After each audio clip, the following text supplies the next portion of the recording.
اللهم صل على سيدنا محمد وعلى آل سيدنا محمد كما صليت على إبراهيم وعلى آل إبراهيم في العالمين إنك حميد مجيد.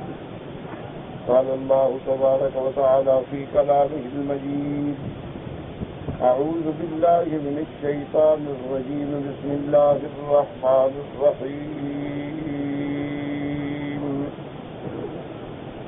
وقالوا اتخذ الرحمن ولدا لقد جئتم شيئا إدا تكاد السماوات يتفطرن منه وتنشق الأرض وتخر الجبال هدا أن دعوا للرحمن ولدا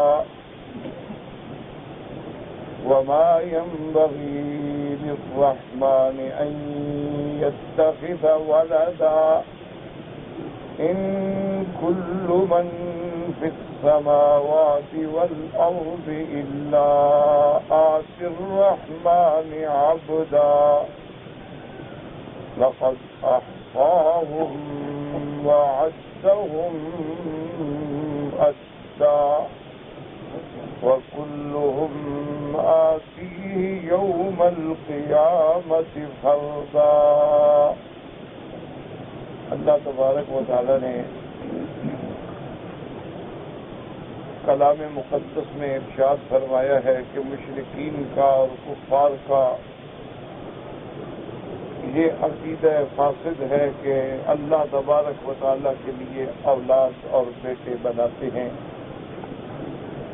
اور کہتے ہیں کہ رحمان نے بیٹا بنایا ہے. کیونکہ سورت مریم کی ابتدا ہی قصہ مریم سے ہے اور بی بی مریم کے لیے سب سے بڑی کرامت اور سیدنا عیسیٰ علیہ السلام کے لیے سب سے بڑا اعزاز اور معجزہ جو تھا وہ ان کا بغیر باپ کے پیدا ہونا ہے کہ اللہ تبارک و تعالی نے عیسیٰ ابن مریم عیسیٰ علیہ السلام کو بغیر باپ کے محض اپنی والدہ سے پیدا فرمایا. الحمدللہ متعدد بار مختلف صورتوں کے آیات مبارکہ کے ضمن میں نے عرض کیا ہے کہ سب سے بڑی دلیل جو ہوتی ہے نا اس بات الوہیت پر وہ ہے تخلیق. سب سے بڑی دلیل جو قرآن مقدس کی متعدد صورتوں میں بار بار اللہ نے ذکر فرمائی ہے، بلکہ سب سے پہلی وحی میں سب سے پہلے قرآن مقدس کی آیات مبارکہ میں جو حضور صلی اللہ علیہ وسلم پہ غار حرا میں نازل ہوئی اس میں بھی پہلا ذکر جو ہے وہ تخلیق کا ہے کہ اقرأ بسم ربک الذی خلق الانسان من علق. اسی طرح اللہ تبارک و تعالی نے فرمایا لخلق السماوات والارض اکبر من خلق الناس. اسی طرح اللہ نے فرمایا امن خلق السماوات والارض. اسی طرح ارشاد فرمایا ان فی خلق السماوات والارض واختلاف اللیل والنہار لآیات لأولی الالباب. اسی طرح اللہ تبارک و تعالی نے فرمایا ومن آیاتہ خلق السماوات والارض. اسی طرح فرمایا ومن آیاتہ ان خلق لکم من انفسکم ازواجا لتسکنوا الیہا وجعل بینکم مودۃ ورحمۃ. اور کہیں ارشاد فرمایا یا ایھا الناس اتقوا ربکم الذی خلقکم من نفس واحدۃ وخلق منها زوجها وبث منهما رجالا كثيرا ونساء الی آخر الآیات۔ تو سارے قرآن میں دیکھیں تو اللہ نے اس مسئلہ تخلیق پہ بڑا زور دیا کہ آسمانوں اور زمینوں کو پیدا کرنے والا، انسان کو پیدا کرنے والا، ساری مخلوقات کو پیدا کرنے والا، اور خلاصہ فرمایا کل اللہ خالق کل شیء، ہر چیز کے پیدا کرنے والا۔ اور کہیں فرما دیا الا لہ الخلق والامر، مخلوق بھی اسی کی اور حکم بھی اسی کا۔ اور کہیں اللہ نے چیلنج فرمایا کہ امن خلق السماوات والارض، وہ کون ذات ہے جس نے آسمانوں اور زمینوں کو پیدا کیا ہے؟ اگر تم خدا کو نہیں مانتے ہو تو کوئی تو لے آؤ نا، بتلاؤ کہ جی اللہ نے پیدا نہیں کیا، اس نے بنایا ہے۔ تو اللہ تبارک و تعالی نے تہدید فرمائی، چیلنج فرمایا کہ میرے محبوب آپ پورے عالم کو دعوت دیں اور ان سے پوچھیں وَلَئِن سَأَلْتَهُم مَّنْ خَلَقَ السَّمَاوَاتِ وَالْأَرْضِ، ان سے پوچھیں کہ آسمانوں اور زمینوں کو بنانے والا کون ہے؟ وَسَخَّرَ الشَّمْسَ وَالْقَمَرَ، اور اس میں سورج اور چاند کی تسخیر کرنے والے کون ہیں؟ تو ان کے پاس کوئی جواب نہیں ہے، وہ مجبور ہو کے یہی کہیں گے کہ لَيَقُولُنَّ اللَّهُ، کہ اللہ کے سوا کوئی پیدا کرنے والا نہیں۔ اور پھر اللہ تبارک و تعالیٰ نے فرمایا کہ مِنْهَا خَلَقْنَاكُمْ، ہم نے تم سب کو اسی مٹی سے پیدا کیا ہے، وَفِيهَا نُعِيدُكُمْ، اور اسی میں لوٹائیں گے، وَمِنْهَا نُخْرِجُكُمْ تَارَةً أُخْرَىٰ، اور اسی سے ہم تمہیں پھر ایک دفعہ نکالیں گے۔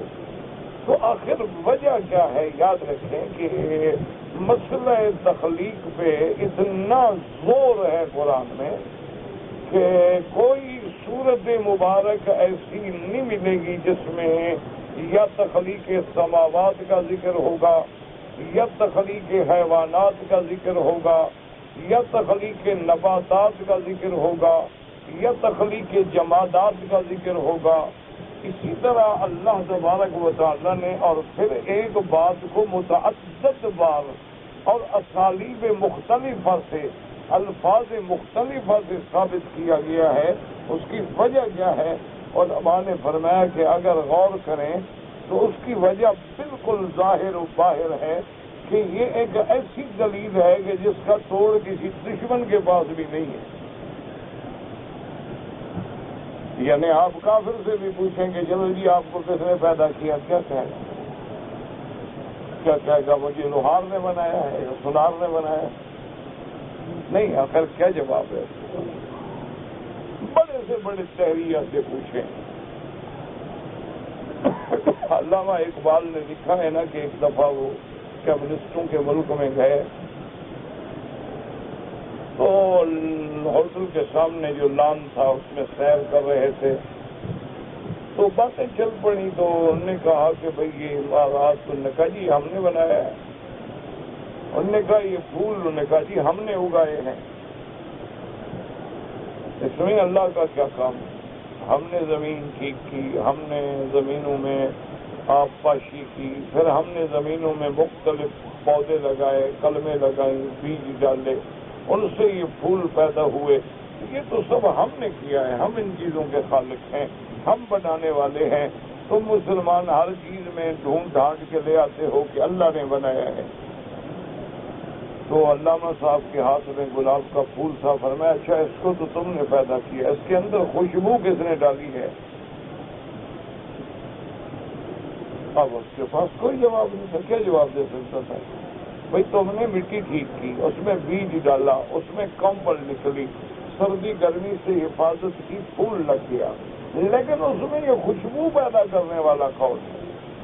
اور پھر ایک ہی زمین میں سینکڑوں قسم کے پھول لگے ہیں، یہاں کالا گلاب ہے، یہاں نیلا گلاب ہے، یہاں گلابی رنگ میں ہے، گلابی رنگ میں ہے، بنفشی رنگ میں ہے، کم از کم 200 رنگوں میں گلاب کھلتا ہے۔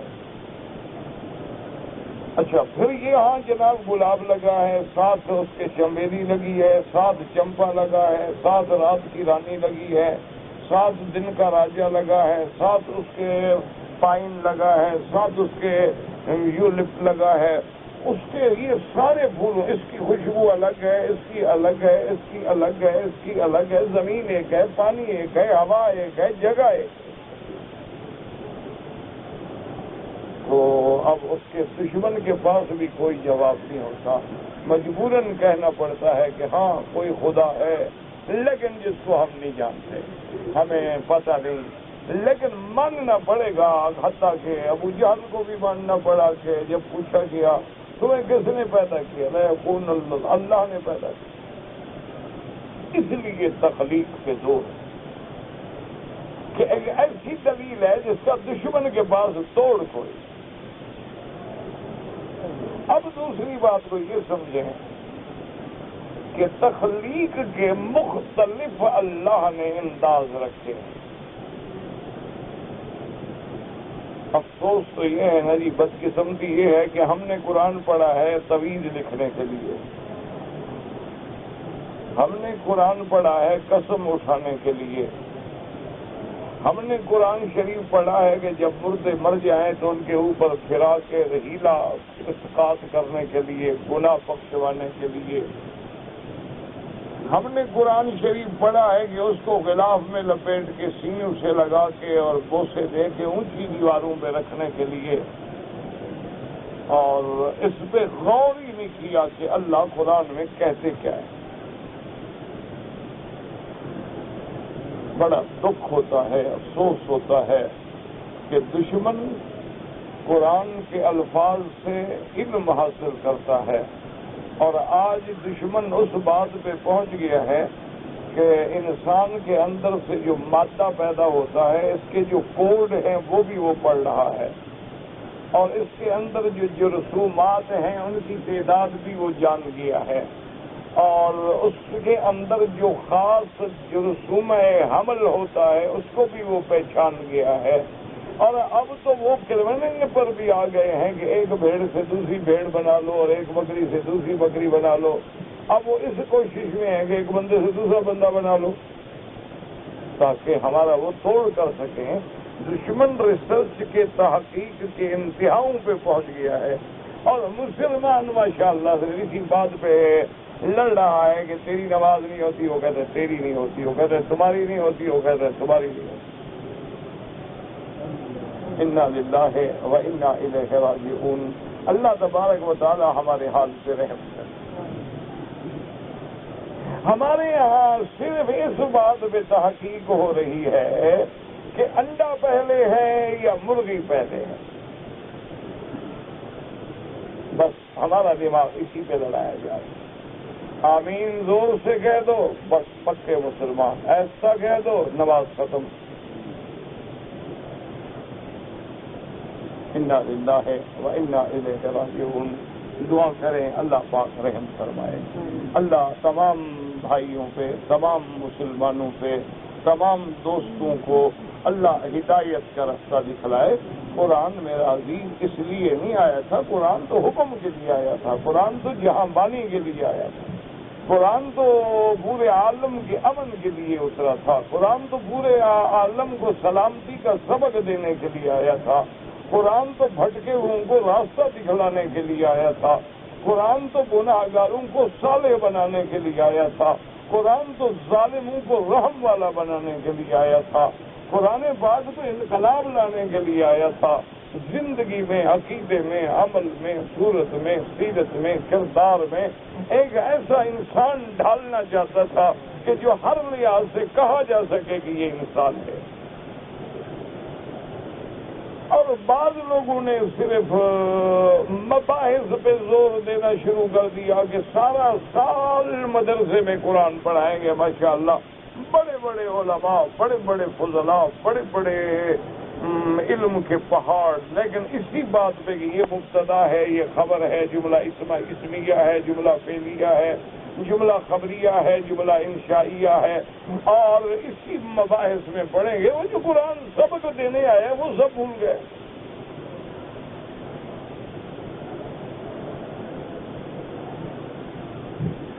اب اس کا ماں سوا اللہ کے آگے رونے کے کیا علاج ہے؟ کہ اللہ تبارک و تعالیٰ کے آگے انسان فریاد کرے. اسی لیے قرآن کہتا ہے نا کہ قیامت والے دن قرآن خود فریاد کرے گا کہ یا رب ان قوم اتخذوا هذا القرآن مہجورا. اللہ یہ تو وہ قوم ہے جن نے مجھے چھوڑ دیا تھا. ہمارے یہاں بس سب سے بڑا نیک آدمی وہ ہے جو صبح ایک پارا منزل پڑھ کے چوم کے آنکھوں سے لگا کے سینے سے لگا کے غلاف میں لپیٹ کے محفوظ لاک میں رکھ دے. ماشاء اللہ کہتے ہیں جی سبحان اللہ. حضرت بڑا نمازی ہے, روزانہ جب تک منزل نہ پڑے مسجد سے باہر ہی نہیں نکلتا, قرآن کو جومنے کے بغیر بیچارہ رکھتا ہی نہیں ہے. لیکن عمل دعا کرے, دعا اس کے لیے کہتے ہیں جی دعا. اللہ توفیق دے جی دعا کر. روٹی کے لیے تو کبھی دعا نہیں کرائی کہ 2-2 کلو کھا جاتے ہو پلاؤ.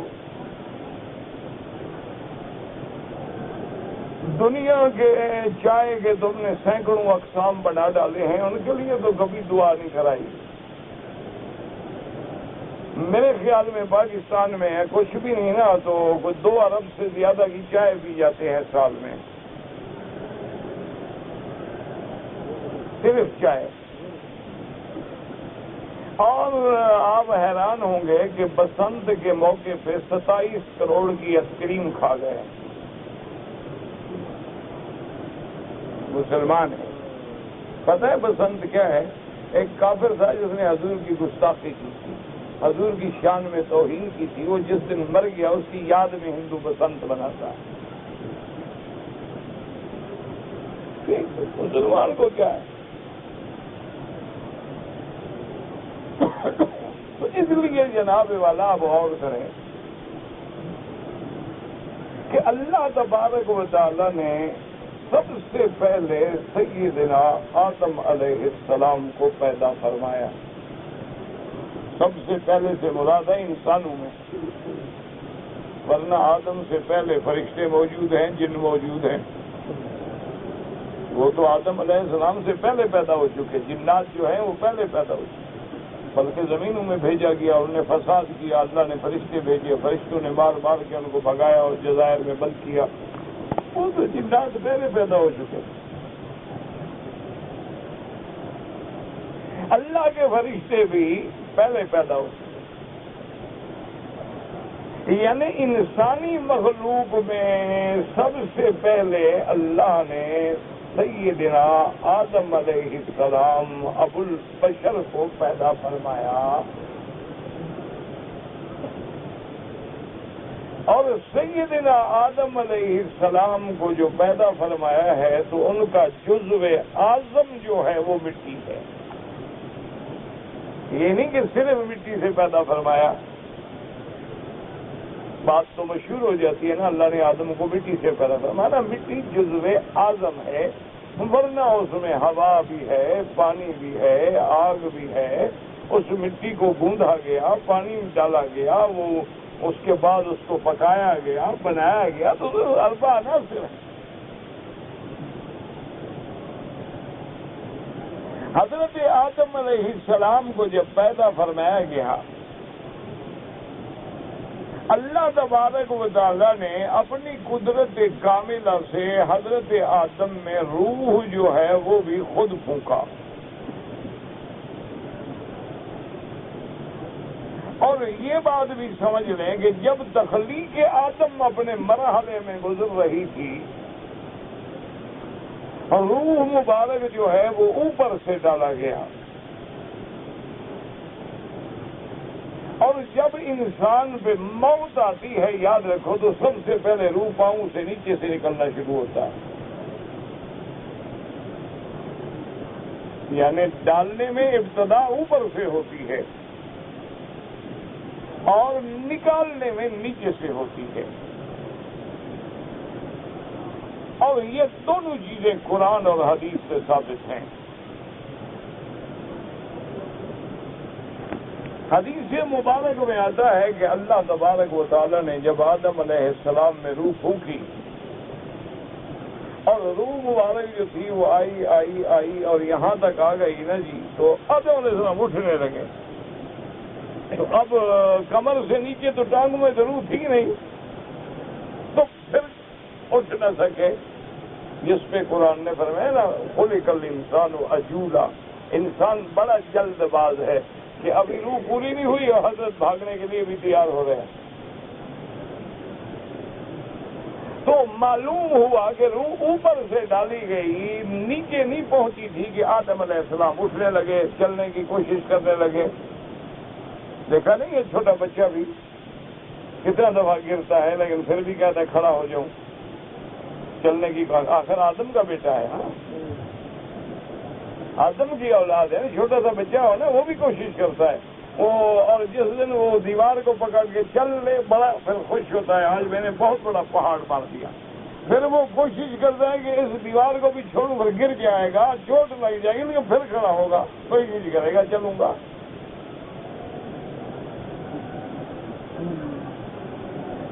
لیکن جب روح نکالی جاتی ہے نا، یاد رکھیں تو وہ پھر نیچے سے وَالْتَفَّتِ السَّاقُ بِالسَّاقِ إِلَىٰ رَبِّكَ يَوْمَئِذٍ الْمَسَاقُ۔ اللہ نے فرمایا جب پنڈلی پنڈلی سے ٹکرا جاتی ہے، سانس تو نکل گئی نا، اب طاقت تو ہے نہیں ہے کہ سیدھا کرے، جہاں پڑی ہے پڑی ہے۔ اسی لیے سب سے آخر میں جب روح پرواز کرتی ہے، آنکھیں کھلی ہے تو کھلی رہ جاتی ہیں کہ روح تو نکل گئی، اب کیسے بند کرے؟ اس لیے حکم ہے نا کہ آنکھوں پہ ہاتھ رکھ کے بند کر دو تاکہ کھلی نہ رہے۔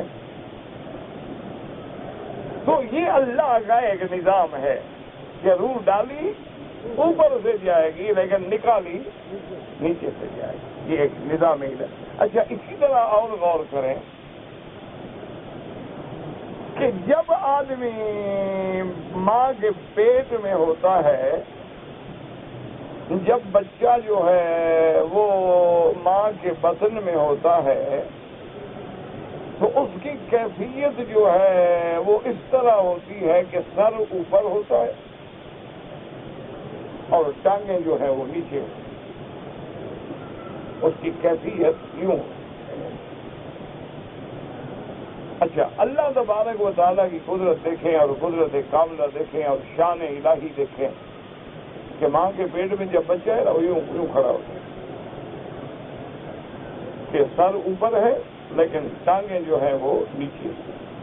اچھا اور یہ بھی دیکھیں خدا کی قدرت کہ ماں کے پیٹ میں جب بچہ ہوتا ہے نا جی، وہ سانس تو چاہیے نا، سانس تو لے گا، اسی لیے کہتے ہیں نا بچہ حرکت کر رہا ہے، پیٹ میں ماں کہتی ہے نا بچہ حرکت کر رہا ہے تو وہ سانس لیتا ہے، جو سانس جو لیتا ہے تو اس کے اپنے پھیپھڑے بند ہوتے ہیں،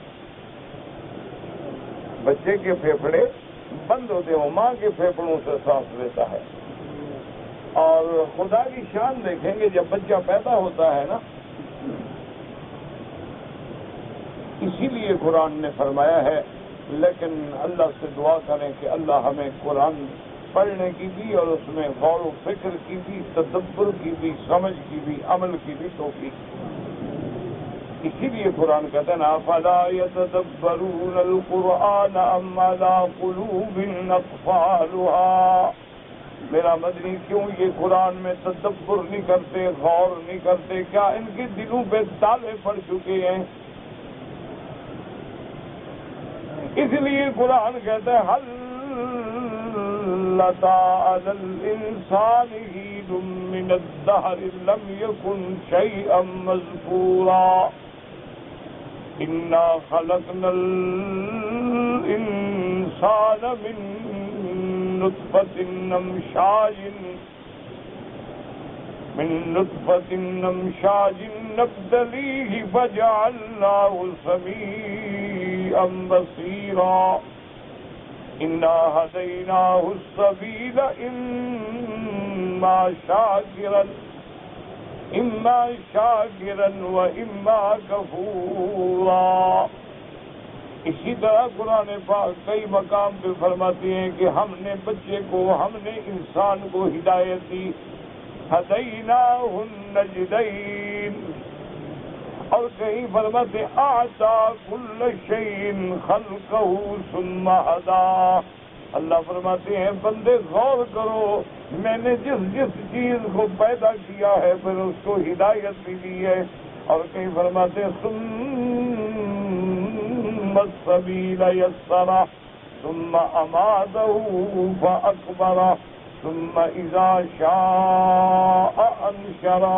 اللہ فرماتے ہیں پھر ہم نے اس بچے کو جو ماں کے پیٹ میں ہے، ماں سے بطن سے نکلنے کا راستہ بھی سنا دیا ہے کہ جب آپ بطن میں کھڑے ہیں تو سر اونچا ہے، پاؤں نیچے ہیں، لیکن جب بچے کی ولادت کا وقت آتا ہے اب اللہ پیٹ میں بچے کو پڑھاتے ہیں کہ جلدی کلٹی کھاؤ تاکہ سر پہلے نکلے، ٹانگیں بعد میں نکلے. کیوں؟ پتہ ہے اگر ٹانگیں پہلے نکلتی نا آپ اندر ہی مر جاتے ہیں. جتنا سارا آپ کا اندر رہتا سانس بند ہوتی ختم آپ تو وہیں مر جاتے نا. اللہ کا نظام ہے کہ اللہ تبارک و تعالیٰ نے ایسے سبق پڑھا دیا ہے. اب بطن میں اس کو کس نے سکھایا ہے کہ اب تیری باہر جانے کا وقت آ گیا ہے، اب تیرے قید خانے کا دروازہ کھلنے والا ہے، اب ہم تجھے عالم دنیا میں بھیجنا چاہتے ہیں، ہم تمہیں اس ظلمات ثلاثہ سے نکالنا چاہتے ہیں. لہذا اس نکلنے کے لیے ذرا کلٹی کھانی پڑے گی کہ اپنے سر کو نیچے لے آؤ، ٹانگیں اوپر کر دو تاکہ تیرے نکلنے میں آسانی ہو. ثم السبیل یسرہ. وہاں کس نے پڑھایا ہے؟ کوئی پروفیسر صاحب گئے سمجھانے کے لیے؟ کوئی پیر گیا تھا اس نے تویز لکھ کے دیا کہ تویز دیتا ہوں فلاں 9 مہینے کے بعد کلٹی کھا لو گے. چلو تم مسلمانوں کو تو تویز بھی مل جاتے ہوں گے، کافروں کو تویز کون دیتا ہے؟ وہ تو مانتے ہی نہیں تویز، ان کے کام کیسے ہو رہے ہیں؟ تم سارا دن دعائیں مانگتے ہو، بارش نہیں ہوتی، وہاں ختم نہیں ہوتی.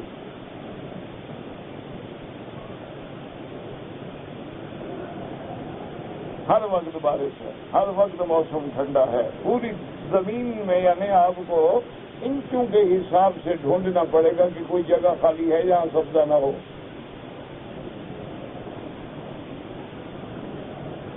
پورے میلوں تک سفر کریں. ہم نے تو 12 گھنٹے ڈرائیو کی ہے، گاڑیاں چلائی ہیں، سفر کیا ہے. 12 گھنٹے روڈ پہ آپ جا رہے ہیں، دونوں طرف آپ کو 2 انچ بھی جگہ خالی نہیں ملے گی کہ یا کھیت ہوگا یا سبزہ ہوگا یا درخت ہوگا یا کچھ ہوگا. وہ کافروں کا ملک ہے. کیوں؟ وجہ تو اب جناب دیکھیں کہ تخلیق کے جو مراحل ہیں نا جی، کہ حضرت آدم علیہ السلام کو اللہ نے مٹی سے پیدا فرمایا. آدم علیہ السلام جب پیدا ہو گئے تو اب اللہ کی حکمت تھی کہ ایک تو آگے ہم نے نسل انسانی کو بڑھانا ہے، اور دوسرا یہ بھی سبق دینا تھا کہ انسان کا گزارا جو ہے وہ اکیلے نہیں ہو سکتا، اس کو ساتھی کی ضرورت ہے. زوجین. تو اللہ تبارک و تعالی نے بی بی حوا کو پیدا فرمایا. اب اسی پہ غور کریں کہ آدم کو پیدا کیا مٹی سے، ٹھیک ہے، لیکن بی بی حوا کے لیے تو کوئی مٹی شٹی نہیں آئی، کوئی پانی شانی کا انتظام نہیں کیا گیا، کوئی آگ نہیں جلائی گئی، مٹی کو بنایا نہیں گیا، پکایا نہیں گیا، اس کو مراحل سے نہیں گزارا گیا. آدم علیہ السلام تو کئی عرصہ جنت میں ایک جسد بنا ہوا موجود تھا، روح تو مدتوں کے بعد پھونکی گئی. آدم علیہ السلام کو اللہ نے جسد بنا کے چھوڑ دیا.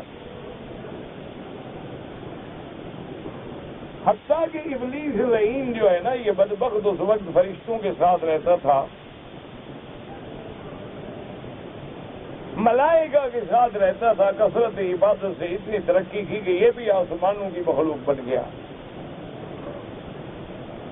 اور جب آدم کو دیکھتا تھا کہ ایک دھڑ پڑا ہوا ہے، پتہ نہیں ہے کیا، جب گزرتا تو غور کرتا رہتا، سوچتا رہتا ابھی یہ کیا چیز ہے اتنی لمبی، کیونکہ آدم علیہ السلام کا تو قد مبارک 60 ہاتھ تھا نا. یہ تو ہم اس کی اولاد ہے نا، جو دور گزرتا گیا سکڑتے گئے، باقی اتنی ان بچے ہیں، آگے اگلی نسل کیا ہوگی؟ انتہا تو ہونی ہے نا، ہر چیز ختم تو ہوگی۔ تو اب 60 ہاتھ لمبی ایک چیز پڑی ہو تو سمجھ رہا ہے ابلیس ملعون کو۔ ایک دن حدیث میں آتا ہے، پتہ اس نے کیا کیا کہ منہ کی طرف سے آگے پھونک ماری، پھونک جب ماری تو ہوا نیچے سے نکل گئی۔ کہنے لگا پتہ تو نہیں ہے کیا، لیکن جو چیز بھی ہے اندر سے ہے خالی، اجوف ہے، خالی ہے، یہ لا یتمالک نفسہ، زمین پہ ٹک نہیں سکے گا، کیونکہ جمی ہوئی چیز ہو نا تو ہلتی نہیں نا، اگر اندر سے خالی ہو ذرا جھونکا آیا گیا، اگر جو کچھ ہے اندر سے خالی۔ اس کے بعد روح پھونکی گئی، اس لیے قرآن نے فرما دیا، اللہ نے فرشتوں کو پہلے سے اعلان فرما دیا تھا کہ تم بالکل تیار رہو، اور جب ہم آدم علیہ السلام میں روح پھونک دیں، نفخت فیہ من روحی فقعوا لہ ساجدین، تم سجدے میں گر جاؤ۔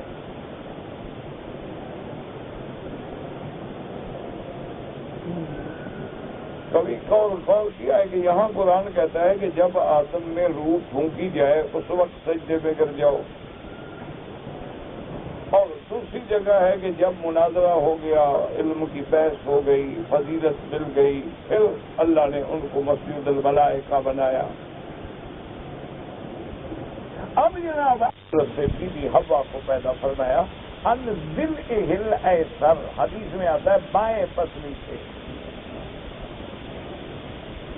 اچھا ہوا کیوں کہتے ہیں؟ ہوا مانا زندہ، تو بی بی کو تو ایسے زندہ اندر سے نکال لیا گیا نا۔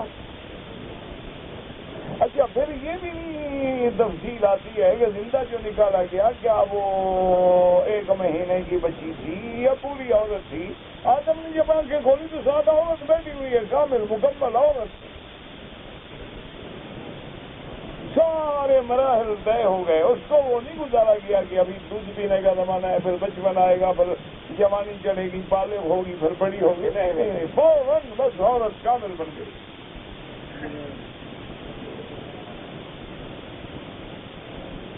اسی لیے علماء نے لکھا ہے کہ اللہ نے چونکہ عورت کو مرد کی بائیں پسلی سے نکالا ہے، اور مرد کا ہر انسان کا دل بھی بائیں طرف ہوتا ہے، تو فطرتاً مرد کا عورت کی طرف میلان ہو جاتا، دل سے دل ملتے ہیں، ایک محاورہ ہے نا۔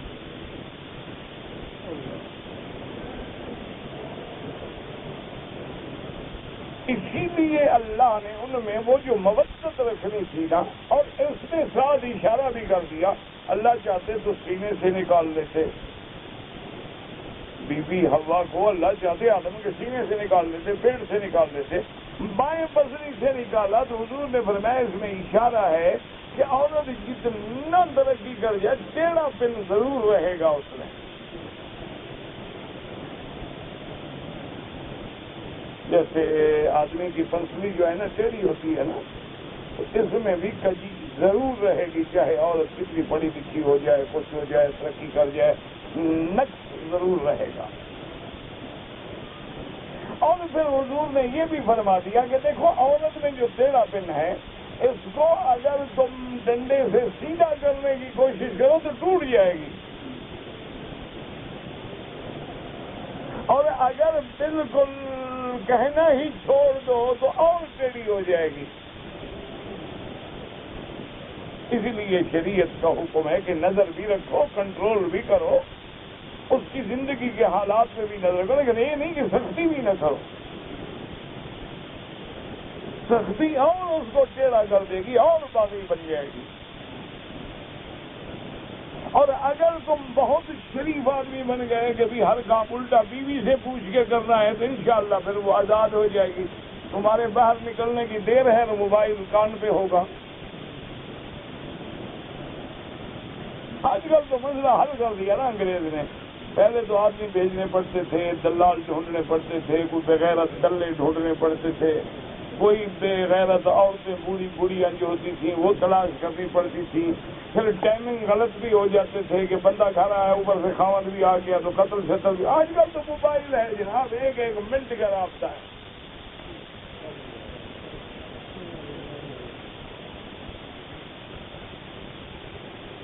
بڑے آرام سے سکون سے۔ اس نے کہا بالکل اطمینان کریں، راستہ صاف ہے، وہ دفتر پہنچ گیا ہے، میں نے بات کر لی ہے۔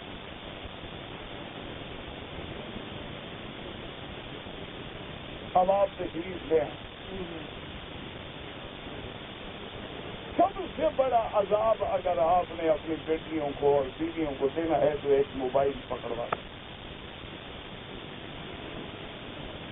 اس سے بڑی لعنت اور کوئی نہیں۔ پھر آپ کو پہرا دینے کی ضرورت ہی نہیں ہے۔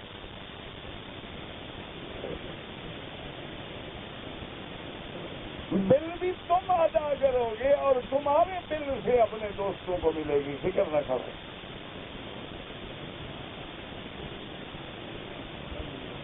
اور اب تو جناب اور بڑی آسانی ہو گئی، اندر کیمرہ بھی لگا ہوا ہے، بات بھی کرو، فوٹو بھی کھینچ لو تاکہ دوبارہ آنے سے انکار بھی نہ کر سکے کہ جناب فوٹو میرے پاس ہے، تمہارے باپ کو بھیجوں۔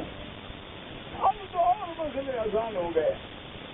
کہتے ہیں جی لوگ ترقی کر رہے ہیں، اگر اسی کا نام ترقی ہے نا، اٹھا کر پھینک دو باہر گلی میں، نئی تہذیب کے انڈے ہیں گندے۔ یہ ترقی نہیں، یہ تنزل کی انتہا ہے۔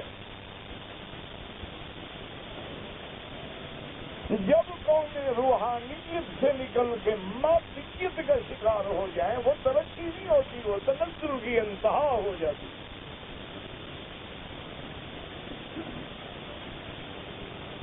پہلے کی ترقی کا معنی کیا تھا؟ انبیاء، صحابہ، تابعین، تبع تابعین، محدثین، مجتہدین، فقہاء، قراء، علماء۔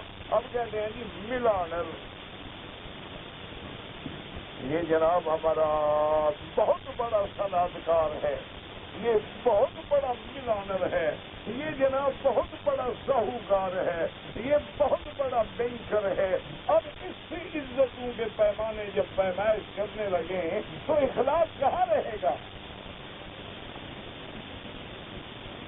اب اخلاص تو پیسوں میں آ گیا نا، پیسہ ہے باعزت ہے، پیسہ نہیں ہے گندا آدمی۔ ایک آدمی نمازی ہے، پرہیزگار ہے، تہجد گزار ہے، وہ ڈرائیور ہے، اور جس کی گاڑی چلاتا ہے وہ فاسق ہے، فاجر ہے، شرابی ہے، خبیث ہے، ملعون ہے۔ وہ اپنے غلط کے لیے جب جاتا ہے تو یہ داڑھی والا ڈرائیور گاڑی چلا کر چلے جاتا ہے۔ یہ ترقی، اسی کا نام ترقی ہے۔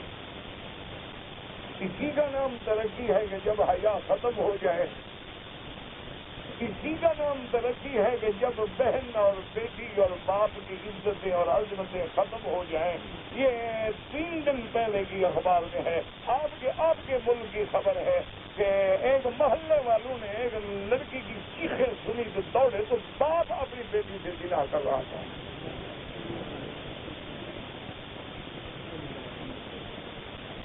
جب گھر میں فلمیں چلیں گی یہ تو ہوگا، جب آپ ڈش لگا کے دیں گے، جب آپ ان کو ریسیور لگا کے دیں گے، جب آپ ان کو سارے جہان کے گندی سے گندی ویڈیو فلمیں دکھلائیں گے تو کیا ہوگا؟ یہی تو ہوگا۔ پھر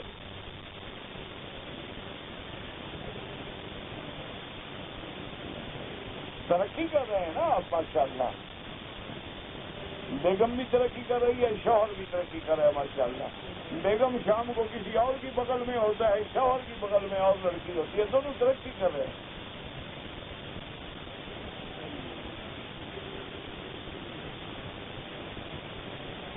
انا للہ و انا الیہ راجعون۔ اور دشمن جو ہے نا، یاد رکھو، اس نے باوجود کافر ہونے کے وہ کہتے ٹھیک ہے 2 دن چھٹی کے ہے، اس میں میری مرضی، میں انجوائے کروں گا، موبائل بند کر دے گا، فون بند کر دے گا، کوئی مجھے ڈسٹرب ہی نہ کرے۔ وہ اپنی کسی گرل فرینڈ کو لے کے کسی بیچ پہ کسی جہنم میں جا پڑے گا، تاکہ 2 دن اس کی تفریح کے ہیں لیکن 5 دن وہ کام کرے گا. ہم نے تو 7 دن تفریح میں گزارنے ہیں نا. ہر روز روز عید اور ہر شب شب برات. ایک طرف مسلمان کی بیٹی خودکشی کر رہی ہے، اسے دوائی نہیں ملتی، روٹی نہیں ملتی، اور دوسری طرف تمہارے بڑے لوگوں کے کتے جو ہیں وہ چاکلیٹ کھاتے ہیں. اگر اسی کا نام ترقی ہے اور اسی کا نام تمہارا عزت اور عظمت جو ہے، کوٹھی سے پیمائش کی جائے، گاڑی لمبی سے پیمائش کی جائے، عزت تو ہوتی تھی علم سے، عزت ہوتی تھی تقوی سے، عزت ہوتی تھی پرہیزگاری سے، عزت ہوتی تھی فرمان رسول کی اطاعت سے، عزت ہوتی تھی کہ یہ صدیقین میں ہے، یہ شہداء میں ہے، یہ صالحین میں ہے، یہ قانتین میں ہے، یہ مسلمین میں ہے، یہ صائمین میں ہے، یہ صابرین میں ہے، یہ حافظین میں ہے. اس طرح اب عزت کے پیمانے بدل گئے کہ گاڑی بڑی ہے، کوٹھی اچھی ہے، ڈرائنگ روم سجے ہوئے ہیں، اس میں بڑے بڑے قیمتی چندر لگے ہوئے ہیں، وال ٹو وال کارپٹ بچھے ہوئے ہیں، اور پھر جناب یہ ڈائننگ روم ہے، یہ ڈرائنگ روم ہے، یہ بیڈ روم ہے، یہ باتھ روم ہے، اور اس میں داڑھی والے بھی مبتلا ہیں، بغیر داڑھی والے بھی مبتلا ہیں. داڑھی والا بھی وہی نیک ہے جو غریب ہے، جس کے پاس پیسہ نہیں. جس کو پیسہ مل گیا اس نے بغیر داڑھی والوں کو بھی پیچھے چھوڑ دیا.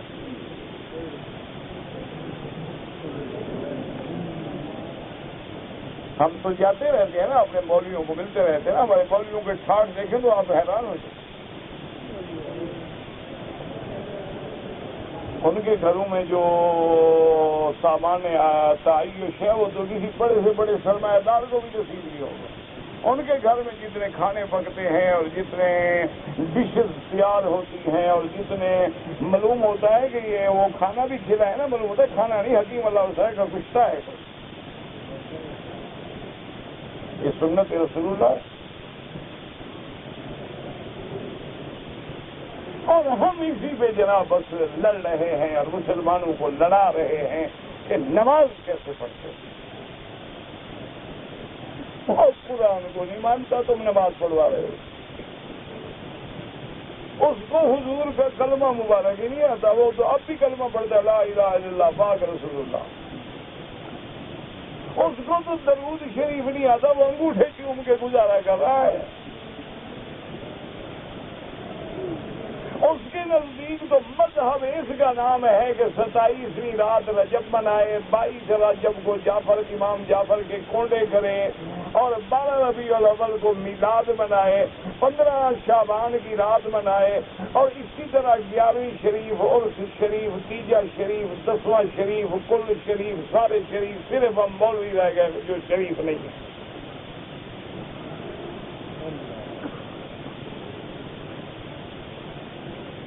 یہ ہے اسلام.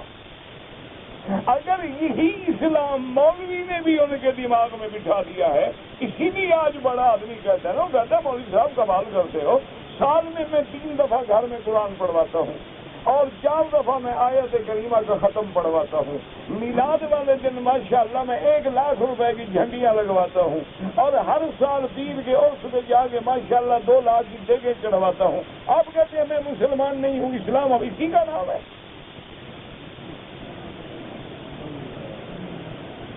کیوں؟ مولوی نے اپنا پیٹ بھرنے کے لیے ان کو یہ تاثر دے دیا ہے کہ بھائی بس 11ویں شریف کا حضرت دودھ تقسیم کر دیا کرو، پیران پیر کا بیڑا چلے گا اور تیرا بیڑا بھی پار ہو جائے گا.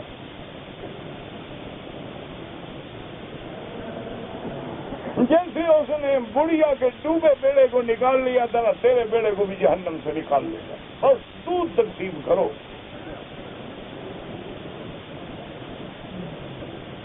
اگر یہی دین ہے تو پھر دنیا دار کا کیا قصور ہے؟ وہ تو یہ دین پہ کام کرتے ہیں. اچھا ہماری دوسری برادری تھی، انہوں نے کہا یار یہ مولوی بھی لمبے جو جھگڑے کر رہے ہیں، صرف 10 دن محرم کے کالے کپڑے پہنو، 4 پائیاں الٹی کر دو، سڑکوں پہ سبیل لگا دو، سارا سال جو مرضی آئے کرو. آپ حسین چھوڑے تھی. علی دا ملنگ بن جا، بس حضرت علی چابی جنت کی پکڑ کے کھڑے ہوں گے، جتنے گھنٹے کلابے والے ہیں سب کو اندر بھیج دیں گے، نمازی داڑھی والوں کو باہر نکال۔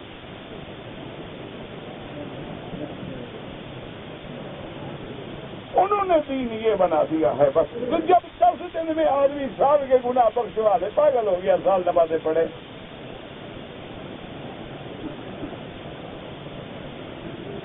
تو کون تخلیق انسانی پہ غور کرے؟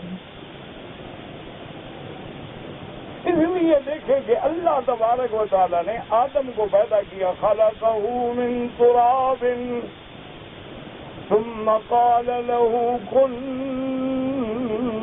فيكون، اور بی بی حوا کو پیدا کیا ذرے آدم سے، پھر حکم دیا گیا آدم اسکن انت وزوجک الجنہ، جاؤ دونوں جنت پہ رہو، آرام کرو، کھاؤ پیو جو بن لیا ہے کھاؤ۔ اور آگے اولاد آدم کا سلسلہ چلایا دونوں سے، زوجین سے سلسلہ چلا دیا کہ اب توالد و تناسل سے بچے پیدا ہوتے جائیں گے، میاں بیوی ملیں گے، اللہ اولاد عطا فرما دیں گے۔ تو اللہ نے آدم کی تخلیق مٹی سے، بی بی حوا کی آدم سے، آدم کی اولاد کی میاں بیوی سے، پھر اللہ نے اپنی قدرت کا نظارہ دکھایا کہ وہاں تو عورت بھی نہیں مرد بھی نہیں، لیکن آدم پیدا کر دیا، مرد ہے عورت نہیں حوا پیدا کر دی، عورت ہے مرد نہیں عیسیٰ علیہ السلام پیدا کر دیا، نور سے ملائکہ پیدا کر دیے، آگ سے جنات پیدا کر دیے، تاکہ کوئی شقی، کوئی زندگی، کوئی بدبختی یہ نہ کہہ سکے کہ دیکھو جی یہ تو حادثہ ہے، ایسے لوگ پیدا ہوتے رہتے ہیں۔ فرمایا نہ، میں نے یہ تخلیق کے مراحل مختلف کر دیے ہیں، کسی کو نور سے بنا دیا ہے، کسی کو نار سے بنا دیا ہے، تاکہ کوئی دشمن یہ کہہ نہ سکے کہ جی صرف نور سے پیدائش ہو سکتی ہے، نار سے نہیں ہو سکتی، یا نار سے ہو سکتی ہے، نور سے نہیں ہو سکتی، یا مٹی سے تو ہو سکتی ہے لیکن آدم کے جسد سے نہیں ہو سکتی۔ اللہ نے سارے تخلیق کے مراحل ہمارے سامنے رکھ دیے۔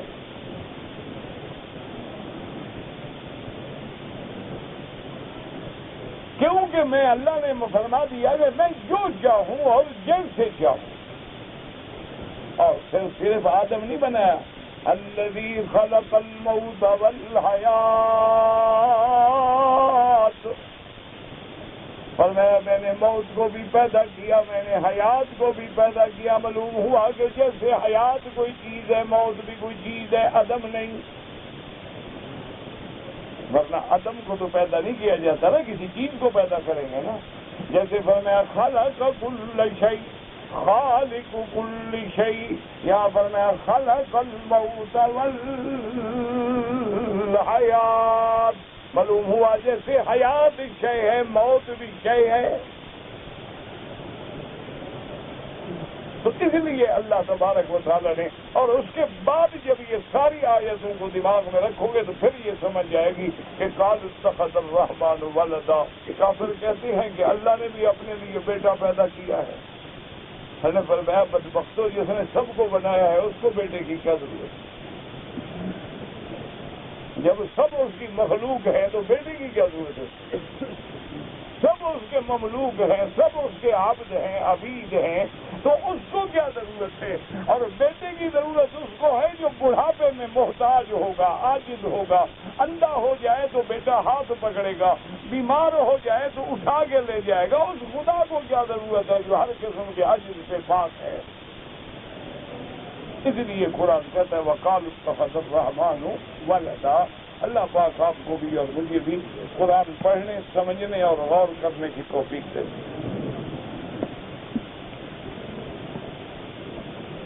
کہتے جی صراف وغیرہ میں 1 ریال سے 10 روپے وصول کرتے ہیں، مجھے نہیں پتا 1 ریال سے 10 روپے کیسے وصول کرتے ہیں، یہ تو آپ کی کرنسی کا ریٹ ہے، تم نے کم لکھا ہے، 15 روپے 35 پیسے ہے، 10 روپے غلط لکھا ہے تم۔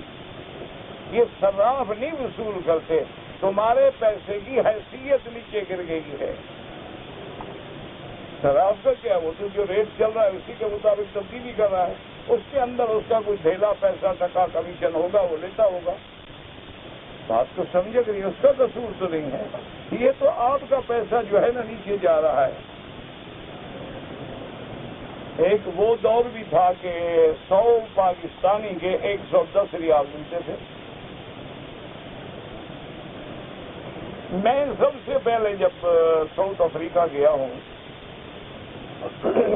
تو میں نے سوچا کہ بھئی وہ عادت بھی ہے، میں نے کہا کہ وہاں کے ملک کی کچھ کرنسی اپنے ساتھ رکھ لوں تاکہ آدمی جہاز میں یا ایئرپورٹ پہ اترتا ہے یا دوست آنے میں دیر ہو جاتی ہے، نہیں پہنچ پاتے، بندے نے چائے بھی نہیں ہے تو اب پیر فقیر تو میں ہونے کے لوگوں کے منہ کی طرف دیکھتا رہوں کہ جی مجھے حضرت کو پلاؤ، جی حضرت کو بٹھاؤ، حضرت کو اٹھاؤ، حضرت کو کھلاؤ، حضرت کو پہنچاؤ، حضرت کو روانہ کرو۔ حضرت اندھے ہیں، آپ خود گئے ہیں، روانہ نہیں ہو سکتے، مانا ہوتا ہے پیسے دو اور کیا مانا ہوتا ہے، اندھا ہے حضرت، آنے کے وقت آ گیا، گاڑی بھی مل گئی، اسٹیشن مل گیا، کہاں جانے وہ جی بلاؤ نا، گھر والا کہاں ہے، حضرت جا رہے ہیں، جاؤ سب بہت مانا ہوتا ہے کہ جی وہ کھڑا کرو نا، گلا جو پھاڑا ہے تو کچھ گلے کا مطلب ہی ملنا ہے نا۔ اچھا اب مولوی سمجھدار ہو گئے، پہلے طے کر لیتے ہیں۔ اچھا بعض مولوی تو اور سمجھدار ہو گئے ماشاءاللہ۔ ایک شہر میں وہ کہتے جی میں سفر نہیں کر سکتا، بڑھاپا ہے، تکلیف ہوتی ہے، ہوائی جہاز کی ٹکٹ کے پیسے بھجوا دیں، اور اسی علاقے میں 5 جلسے رکھیں گے، ٹکٹ 5 بندوں سے وصول کریں گے، استعمال 1 کریں گے، 4 ٹکٹیں بچ گئی۔ سبحان اللہ، جب ہم مولوی یہ کریں تو آپ کو کیا گلا ہے یار؟ تو بہرحال کہنے کا مقصد یہ تھا کہ وہ میری ایک بری عادت سمجھ لے یا کچھ سمجھ لے کہ وہ، میں نے کہا کچھ پیسے میں سے اپنی جیب میں بندہ رکھ لے تاکہ کسی کی طرف دیکھتا نہ رہے۔ تو مجھے آج بھی یاد ہے کہ اس دور میں ہمیں 3 ریال کا 1 رانڈ ملا تھا، یعنی ان کی کرنسی رانڈ کہلاتی ہے، 3 ریال کا 1، آج 1 ریال کے 2 ملتے ہیں۔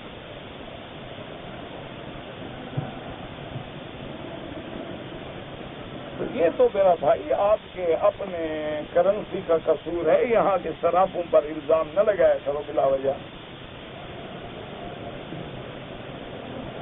زمین کے پیٹ پر کون سی مجلس بہتر ہے جہاں اللہ کا ذکر ہو، قرآن ہو، تعلیم ہو، تعلم ہو۔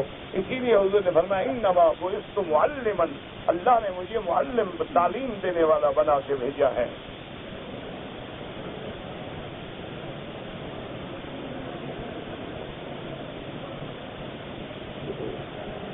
کہتے جی مسجد شریف جو ہے وہ سیدھا ہو گئی، گر گئی، آپ نے نہیں بنائی، لیکن آدھی جگہ میں بنی، آدھی جگہ باقی ہے، وہ بھی مسجد کے حکم میں ہے، اس کو کسی دوسرے کام میں نہ لگائیں، اس کو چھوٹا سا احاطہ بنا کے مسجد ہی رہنے دیں تاکہ کبھی ضرورت پڑے تو وہاں نماز پڑھ لی، کبھی ضرورت پڑے اس میں پڑھ لی، موسم کے مطابق اب وہ تبدیل نہیں ہو سکتی، مسجد مسجد ہی رہے گی۔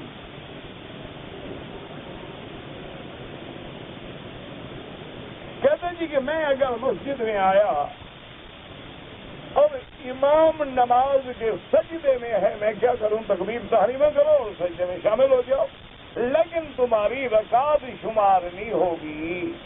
اگر رکوع مل جائے تو رکعت شمار ہوگی، سجدے میں ملو گے تو رکعت شمار نہیں ہوگی، لیکن سجدے کا ثواب تو ملے گا۔ یہ نہیں کہ کھڑے رہو، امام اٹھے گا تو میں پھر ملوں گا، یہ تو بے وقوفی والی بات۔ کہتے ہیں جی عمرہ کرنے سے اور طواف کرنے سے کبیرہ گناہ معاف ہو جاتے ہیں، نہیں معاف ہوتے، وہ تو حج کرنے سے بھی معاف نہیں ہوتے، کبیرہ گناہ توبہ سے معاف ہوتا ہے، باقی صغائر جو ہیں وہ اعمال صالحہ سے معاف ہوتے ہیں۔ ان الحسنات یذہبن السیئات لا صغیرۃ مع الاصرار ولا کبیرۃ مع الاستغفار۔ کبیرہ گناہوں کے لیے توبہ ہے، سچے دل سے توبہ کرو، اللہ معاف کر دیتے ہیں۔ کراچی سے ہم دبئی آئے، دبئی سے جدے آئے، احرام نہیں باندھ سکے تو باقی کرنے کیا آئے تھے؟ احرام تو آپ باندھ نہیں سکے ماشاءاللہ، تو باقی زیارت کروانے والے آئے تھے، مکے والے اداس تھے آپ کے لیے۔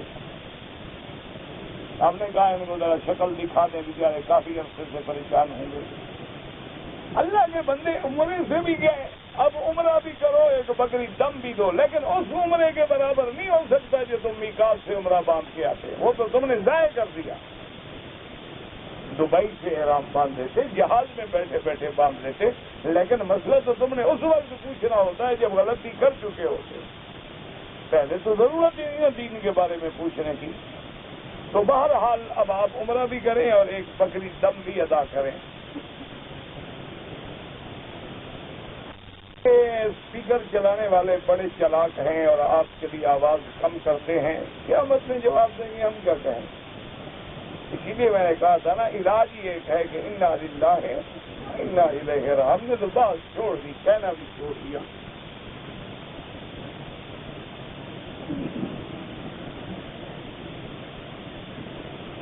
میرے اوپر قرضہ ہے 4000 ریال، دعا کریں اللہ پاک ادا۔ آپ سب سے پہلے ادائیگی کی نیت کریں اور روزانہ رات کو سورۃ الواقعہ پڑھا کریں اور کثرت استغفار کریں، استغفر اللہ استغفر اللہ استغفر اللہ، جتنا پڑھ سکتے ہو، 1000 دفعہ 2000 دفعہ، دیکھو چند دنوں کے اندر قرضے برضے سب اتر جائے۔ جس آدمی کا نماز جنازہ حرم میں پڑھا جائے وہ جنت میں جائے گا، اللہ کو پتا ہے۔ ابو جہل کہاں مرا تھا، اس کی برادری ساری کی ساری مکے میں دفن ہے، وہ جنت میں جائیں گے۔ یہ اللہ کا معاملہ اللہ کے ہاتھ میں ہے، ایمان پہ موت آئے اور پھر حرم میں دفن ہو تو سبحان اللہ، لیکن اگر شرک پہ موت آئے، کفر پہ موت آئے، کعبے کے اندر دفن کرو پھر بھی نہیں بخشا جائے۔ کہتے ہیں جی کہ نماز جنازہ پڑھنے کے بعد دعا مانگنا گناہ ہے۔ نماز جنازہ میں تیسری تکبیر میں کوئی چیز پڑھتے ہیں، وہ تیسری تکبیر میں دعا تو پڑھتے ہیں، بعد میں منع ہے نا، جنازے میں تو دعا منع نہیں ہے۔ کہتے جی ہمارے ملک میں لوگوں کا عقیدہ ہے کہ حضور کا سایہ نہیں ہے، بالکل جھوٹا عقیدہ ہے۔ حضور صلی اللہ علیہ وسلم بشر ہیں، سید البشر ہیں، عبداللہ کے بیٹے ہیں، آمنہ کے لال ہیں، عبد المطلب کے پوتے ہیں، حسن حسین کے نانا ہیں، طیب طاہر کے باپ ہیں، خدیجہ عائشہ کے شوہر ہیں۔ اگر انکار کرو گے تو پھر سارے دین اسلام کو ختم کر بیٹھو گے۔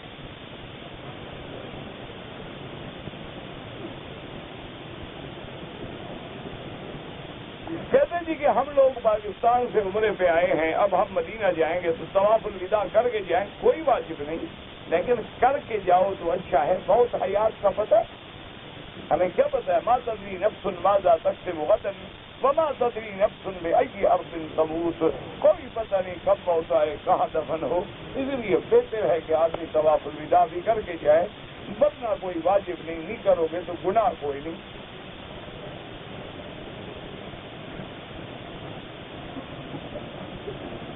کہتے جی کہ اگر ایک آدمی کے موبائل پہ وہ آوازیں لگی ہیں، نماز پڑھ رہا ہے، نماز تو ہو جائے گی میرا بھائی، لیکن وہ خشوع کہاں گیا؟ نماز تو ہو جائے گی، لیکن ایک تو اس کے موسیقی کا جو آج کل آپ جو ہے گھنٹی تو نہیں لگاتے نا، آج کل تو گانے لگاتے ہیں نا، دھنے لگاتے ہیں نا۔ اللہ کے حرم میں کھڑا ہے، نماز کعبے کے سامنے کھڑا ہے اور جیب میں دھن بج رہی ہے۔ اتنا بھی لحاظ نہیں کہ حرم میں داخل ہوتے میں بند کر دوں یا میں اس کو ویبریشن پہ رکھ دوں کہ آواز نہ آئے، نہ میری نماز خراب ہو نہ ساتھ والوں کی نماز خراب ہو۔ جتنے لوگوں کی نماز میں توجہ بچے گی نا تیری گھنٹی سے، ان سب کا عذاب تیرے اوپر ہوگا قیامت۔ باقی تمہاری مرضی ہے، پہلے کون سی باتیں تم نے مان لی ہیں کہ اب مانو گے؟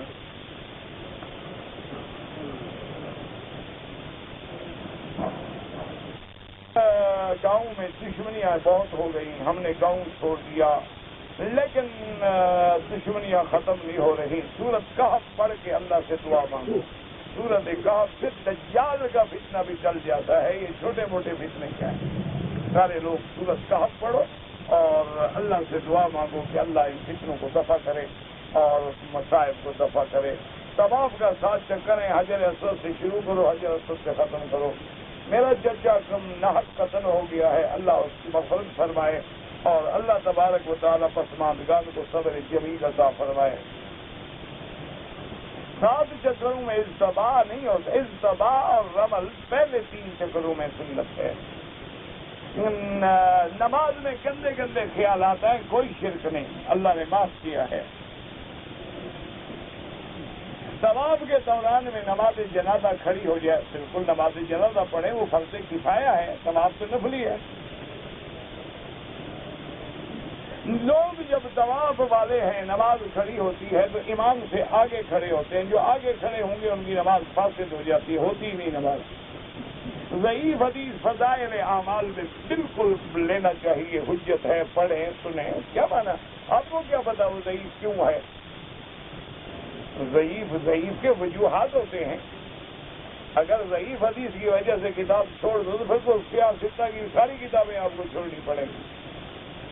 کہتے ہیں جی کہ کچھ مستورات عمرے کے طواف میں چہرہ کھول کے طواف کرتی ہیں. چہرہ نہ کھولیں، آگے کپڑا لٹکا دیں کہ پردہ بھی رہے اور کپڑا منہ کو بھی نہ لگے. اپنی بیوی کو 3 دفعہ طلاق دے دیا، حنفی مسلک میں تو کوئی گنجائش نہیں، باقی کسی دوسری جگہ رجوع کرو، وہ تمہارے لیے اللہ راستہ پیدا فرما دے.